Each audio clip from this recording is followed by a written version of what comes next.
అప్పుల బాధలు వెంటాడుతున్నాయా? అయితే 6 జేవిఆర్ వారి జాతిరత్నాలు ధరించండి. హాయ్ అండి, హలో. ఇవాళ యాక్చువల్గా జూబ్లీస్ కాన్స్టిట్యున్సీలో మనము యూసుఫ్ కూడా బస్తీలో ఉన్నాము. సో ఒక్కసారి అంటే ఆడియన్స్ పబ్లిక్ మనము పాయింట్లో తీసుకుందాము. మనం ఆడియన్స్ ఏమనుకుంటున్నారు, ఏ పార్టీ వస్తుంది అనుకుంటున్నారు, ఏ లీడర్ ఈవిడ గెలవబోతున్నాడో అన్నను ఒకసారి అడుగుదాం. అన్న, ఇక్కడ మనకు 3 పార్టీలు ఇప్పుడు పోటాపోటీగా ఇప్పుడు బాగా పార్టిసిపేట్ చేస్తున్నాయి. కాంగ్రెస్ నుంచి కానీ, బీజేపీ నుంచి కానీ, బీఆర్ఎస్ నుంచి కానీ. ఇక్కడ ఏ పార్టీ వస్తుంది అనుకుంటున్నారన్న? ఇక్కడ తప్పకుండా ఈసారి ఇక్కడ జూబ్లీస్ ప్రజలు కాంగ్రెస్ అభ్యర్థి అయిన నవీన్ యాదవ్ గారికి పట్టం గట్టబోతున్నారని ఈజీగా తెలుస్తుంది. ఎందుకోసం అంటే పార్టీ పరంగా కానీ నవీన్ యాదవ్ వ్యక్తిగతంగా కానీ ఇక్కడ ఆయన అధికారంలో ఉన్నా లేకపోయినా ప్రజల మధ్యనే ఉండి ప్రజల ఇబ్బందులను ఆయన కష్ట సుఖాలు ఉన్నప్పుడు కూడా తీరుస్తూ వారిని వెన్నంటూ ఉండి ఎంతోమందికి వాళ్ళ కుటుంబము ఇక్కడ ఆదుకుంటుంది. అదేవిధంగా ఆయనకు 2 సార్లు అవకాశం వచ్చి దగ్గర వరకు వచ్చి చేజారిపోయింది. కానీ ఈసారి మాత్రం ఆయన అత్యధిక మెజార్టీతో గెలుపొందుతారని నేను అనుకుంటున్నాను. ఇది ఒక జూబ్లీ హిల్స్ ప్రజలందరి యొక్క కూడా అభిప్రాయం. అన్న, యాక్చువల్గా ఏంటంటే మీరేమో నవీన్ యాదవ్ గారే వస్తారు అని అంటున్నారు. కానీ నవీన్ అన్న మొన్న నామినేషన్ వేయడానికి పోయినప్పుడు చాలామంది రౌడీ షీటర్లను పెట్టుకొని తిరుగుతున్నాడు. సిటీలో ఉన్న రౌడీ షీటర్లు అందరూ కూడా కాంగ్రెస్ పార్టీ నవీన్ యాదవ్ కోసం వచ్చారు.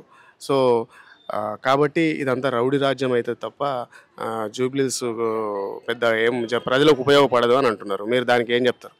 ఇది చాలా తప్పుడు సమాచారం అండి. ఎందుకోసం అంటే వాళ్ళు కానీ వాళ్ళ ఫాదర్ చిన్నశ్రీ సలీం యాదవ్ కానీ నవీన్ యాదవ్ కానీ ఎన్ని సంవత్సరాల నుంచి పేదల పక్షాన నిలబడి పేదల పక్షాన పొట్లాడే వ్యక్తులు. వాళ్ళు ఎప్పుడు కూడా రౌడీజం గుండేజం చేయలేదు. ఎవరో వ్యక్తులకు సహాయం చేయాలి, మంచి చేయాలనే కోరిక తపన వాళ్ళ దానిలో ఉంది. కాబట్టి ఇవన్నీ మాత్రం ఓన్లీ రూమర్స్, పుకార్సు మాత్రమే. ఎందుకంటే నవీన్ అన్న ఒక మంచి వ్యక్తిత్వం గల వ్యక్తి. నేను కూడా ఎన్నో సంవత్సరాలు ఆయనకు దగ్గరుండి పరిశీలించి చూస్తున్నాను. నేను ఆయన దగ్గర అలాంటిది ఎప్పుడు కూడా నేను చూడలేదు. అది కూడా కొన్ని కారణాల వల్ల వేరే వాళ్ళు అపచిన్నలు పడలేక లేకుంటే వీళ్ళ వాళ్ళు ఇది చేయలేక అలాంటి రూమర్స్ కానీ కేసు కానీ పెట్టించిన సంఘటనలు జరిగినాయి తప్పితే వాళ్ళు మాత్రం అలాంటి వ్యక్తులు కారు. చాలామంది ప్రజల్లో కూడా అలాంటి అభిప్రాయం కూడా లేదు. వాళ్ళు కాకపోతే ఏంటంటే అన్న, ఇప్పుడు కొన్ని వీడియోలు బాగా వైరల్ అయినాయి. టీ కొట్టు దగ్గరికి వచ్చి డబ్బులు అడుగుతారు, ఓకే, లేకపోతే చిన్న చిన్న వైన్స్ల దగ్గరికి వెళ్ళి ఇక్కడికి వెళ్ళి అక్కడికి వెళ్ళి నవీన్ గారి పేరు చెప్పి చాలామంది మమ్మల్ని డబ్బులు అడుగుతారు, దంద వసూలు చేస్తారంటారు. దానికి మీరేమంటారు? లేదండి, ఇది నేను చెప్తున్నా కదా, ఇది రాజకీయ పార్టీలు ప్రత్యర్థులు కానీ ఒకరిపైన ఇది ఆల్రెడీ సామాన్యంగా ఒకరిపైన ఒకరు చేసుకునే ఆరోపణలు లేవు. ఇది యాక్చువల్గా ఏంటంటే రాజకీయ నాయకులు అన్న మాట కాదు, ప్రజలు అంటే కింద స్థాయి టీ డబ్బా పాన్ డబ్బా నడిపించుకునే మా మాటలు అన్నమాట. ఒకటి చూడండి, నేను కూడా ఇక్కడ ఇంచుమించు ఒక 15-20 సంవత్సరాల నుంచి ఇక్కడ ఉంటున్నాను.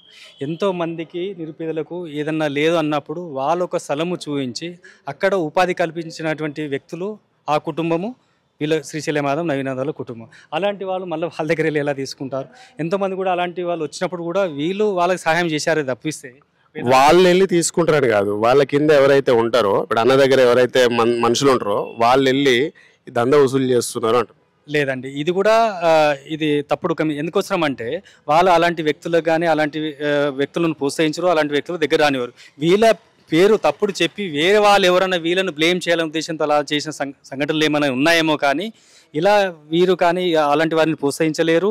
ఒకవేళ అలాంటి తప్పుడు సమాచారం వేస్తే కూడా ఎన్నోసార్లు వాళ్ళు అలా చేయకూడదని వేరే వాళ్ళకు సహాయం హెల్ప్ చేశారే కానీ అలా చేయకూడదని చేసిన వాళ్ళు. ఇది వేరే వాళ్ళు వాళ్ళ పేరు చెప్పుకొని తెలియకుండా ఏదైనా తెలిసి ఉంటే జరగదు. కానీ అది అలాంటి విషయాలు మాత్రం ఇక్కడేం జరగలేదు. అంటే మేము కూడా ఎప్పుడైనా గమనించినప్పుడు కానీ ఎవరైనా అనుకోకుండా మాకు ఈ ఏరియాలో మాత్రం మేము అలాంటి సందర్భాలు చూడలేదు, వినలేదు కూడా. బీఆర్ఎస్ పార్టీ ఇప్పుడు మాగంటి గోపీనాథ్ ఎవరైతే చనిపోయారో శిల్పతి ఓట్లు ఆయనకు పడతాయి అని అంటున్నారు. ఆ శిల్పతి ఓట్లు పడతాయి అంటారు ఆయనకు? ఇప్పుడు ఒకటంటే సరే, ఆయన కూడా 3 సార్లు గెలిచారు, సింపతి అనేది ఉంటుంది, ఉండదనేం కాదు. కానీ సింపతికి వేరు, ఈ ఎలక్షన్ అనేది వేరు. ఎందుకోసం అంటే మరి నవీన్ యాదవ్ గారి పైన కూడా సింపతి. ఆయన కూడా 2 సార్లు దగ్గర వరకు వచ్చి ఓడిపోయినా కూడా ఎన్నో సంవత్సరాల నుంచి 15 సంవత్సరాలు ఆయన కూడా ప్రజల మధ్యలో ఉంటున్నాడు కదా, ఆయన పైన కూడా సింపతి ఉంది. ఎందుకోసం అంటే ఇప్పుడు ప్రజలు ఏం ఆలోచిస్తుంటారంటే అభివృద్ధి గురించి ఆలోచిస్తుంటారు. ఇప్పుడు ఎవరు గెలిస్తే అభివృద్ధి జరుగుతుంది? ఓకే, అంటే ఇప్పుడు కాంగ్రెస్ పార్టీ ఇప్పుడు అధికారంలో ఉంది కాబట్టి నవీన్ యాదవ్ గెలిస్తే అభివృద్ధి జరుగుతుంది అనుకుంటున్నారా? ఇప్పుడు ఇంకా కూడా ఇంచుమించు ఇంకా 3 సంవత్సరాలు గవర్నమెంట్ ఇదే ఉంది కాబట్టి ఇప్పుడు ఆల్రెడీ వాళ్ళు అభివృద్ధి పనులు కూడా ఎన్నో ఈ జూబ్లీస్ కాన్స్టిట్యూషన్లో చేపడుతున్నారు అనే రకంగా ఆల్రెడీ వర్క్స్ జరుగుతున్నాయి. కాబట్టి ప్రజలందరూ ఏంటంటే ఇక్కడ ఎవరైతే మళ్ళీ గెలిచిన తర్వాత అభివృద్ధికి ప్రజలకు ఎల్లవెల్ల అందుబాటులో ఉంటారో వాళ్ళని ఎన్నుకుంటారు తప్పిస్తే సానుభూతి అనేది నేను అంతా ఇది చేస్తుందని చెప్పేసి నేను అనుకోవడం లేదు. ఎందుకోసం అంటే ఈయన కూడా సానుభూతి ఉంది కదా, 2 సార్లు ఈయన కూడా ఇది అయ్యాడు, అయినా కూడా ఆయన ప్రజల మధ్యలో ఉంటున్నాడు కాబట్టి ఈయన కూడా సానుభూతి ఉంది, ఈయన సునాయాసంగా గెలుపొందుతాడని నేను అనుకుంటున్నాను.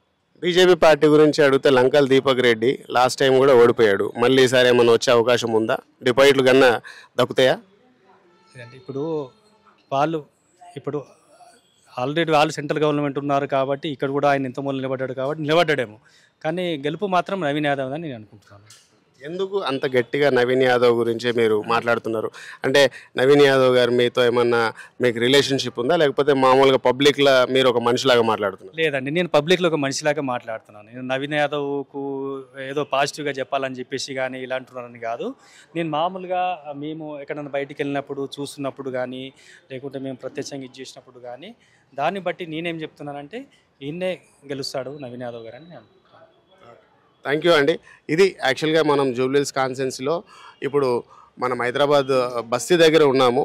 సో ఇక్కడ లోకల్గా ఉండే ఒక అన్నని మనం అడిగితే కంపల్సరీ నవీన్ అన్ననే వస్తాడు. ఎందుకంటే ఆయన ఓడిపోయినా కూడా ప్రజల్లో ఉన్నాడు, ప్రజల మంచిగానే తిరిగిండు కాబట్టి ఈసారి 2 సార్లు ఓడిపోయినందుకు సానుభూతిగా ఆయనని ఈసారి కంపల్సరీ జూబ్లీహిల్స్ కాన్స్టిట్యుయెన్సీ ప్రజలు గెలిపిస్తారని చెప్పి అన్న చెప్తున్నాడు. సో అందరు కూడా వాళ్ళ మాటలు కూడా ఎలా ఉన్నాయి, ఇంకా మిగతా వాళ్ళ మాటలు కూడా మనం ఇంకా వేరే పబ్లిక్ని అడిగి తెలుసుకుందాం. Thank you.